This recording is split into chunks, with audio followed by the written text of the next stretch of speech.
Hey everyone, welcome to Pages and Pours. My name is Robert. Happy weekend or Monday, whenever you happen to be seeing this. I'm filming it on Sunday night. The bottle I just opened is a new whiskey to me. This is the Ben Holiday Bottled in Bond. It's a Missouri bourbon, 6 years old. Bottled in Bond means, of course, it's 100 proof. And I have not tried this before, so this is a brand new one for me. Cheers, everybody.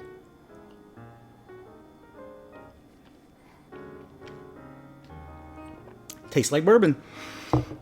Before I get started on the topic for this relatively short video, I wanted to remind people about a challenge I'm doing in the month of November. I mentioned this on my book video on Friday, but I know some people only watch whiskey videos, some people only watch the book videos. November is Diabetes Awareness Month, and I've been a diabetic for nearly 35 years now, and I decided, in support of the American Diabetes Association's research projects, I would do a bike challenge in the month of November. It's also a way of getting me back on my bike. I haven't been riding much lately. I am going to be doing a virtual challenge where I'm going to ride the miles here locally, but I'm recording them on a challenge app. It's called the Conqueror Events. And I am doing a challenge for the St. Francis Way, it's an old Roman road from Florence down to the Vatican in Italy. It's 312 miles. On the Conqueror app, when you set up one of these challenges, you can put in any time frame you want, because some people walk them, some people run them, some people ride them on bikes. And so I put it in for 4 weeks, because you have to do it by weeks, but I'm basically doing this for a month. My goal is to get the 312 miles ridden by the end of November. So it's 10.4 miles a day on average. Now I'm starting off a little bit lighter than that just to get back in the swing of riding after being off for so long. And then I'll pick up the mileage in the second, third, and fourth weeks. And I should be able to, barring injury or something, I should be able to do the full trail in less than the 30 days I'm allowed. I have set up a GoFundMe page for this charity project, I guess is the best way to call it.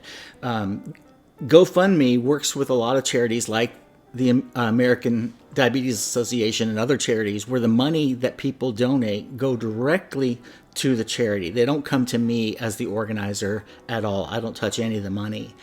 And so I set one up with a goal of $1,000. That's the initial goal for the month. If we hit that, I'll bump up the goal, but $1,000 is what I put in as the initial goal.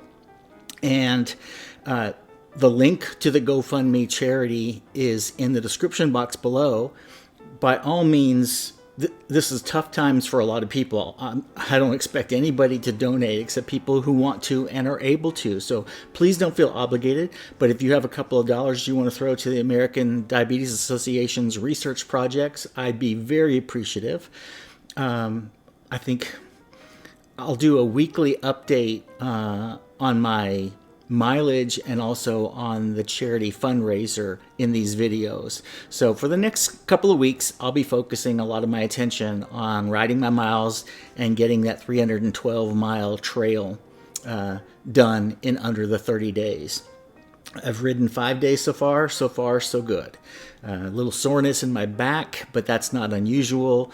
My legs are fine. My hamstring is a little bit tight, but it's not really complaining too loudly, so I'm trying to take it a little bit easy, but I'm going to jump back into it. Okay, a viewer, last week or 2 weeks ago when I asked for possible topics to do for my whiskey videos, because I was a little bit unsure what I should be doing, someone suggested that I should talk about the difference between the two different spellings of the word whiskey and how that came about. Does it mean anything, or is it just a quirk of spelling? And it's I've heard some interesting stories. I've done a little bit of reading, and not everybody agrees with each other on the origin of these different words. But basically, from what I understand, is in a previous century, I think 19th century or so, Scotch whiskey, and Scotland spells whiskey without the E. Scotch whiskey didn't have the greatest quality reputation. And as Irish whiskey was starting to compete with Scotland's whiskey, they wanted to differentiate themselves from Scotch. And so they started spelling whiskey with the E. So it's an EY instead of just the Y. And then as other countries' whiskey industries started growing, they kind of adopted the spelling based on the country that was the most influential on their own history. And so the UK, Canada, Japan, places like that tend to spell it the same way Scotland does, with the Y, with no E. The United States and Ireland tend to spell it with the EY. Now, in Scotland and in Ireland, those are almost universally adopted spellings. The United States is not quite as hard and fast a rule. Even though whiskey with an E is the more typical spelling in the United States, it's not defined any way that way. In fact, in one of the government regulations, they consistently spell it without the E in the United States. So it can be a little bit confusing. And as a bourbon lover, it's even more confusing when you start looking at some of the bourbon distillers in the United States who spell it without the E. For instance, Maker's Mark, my first bourbon that I ever had, spells it consistently without the E. Old Forester, it gets really confusing when you look at Old Forester's Whiskey Row series. Whiskey Row is an actual physical place. It's a street in Louisville.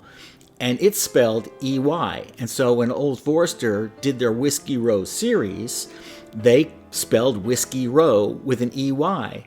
But the actual labels for all of their bottles, they call it bourbon whiskey without the E. So on the same bottle in the Whiskey Row series, you can see two different spellings of the word whiskey from one bottle.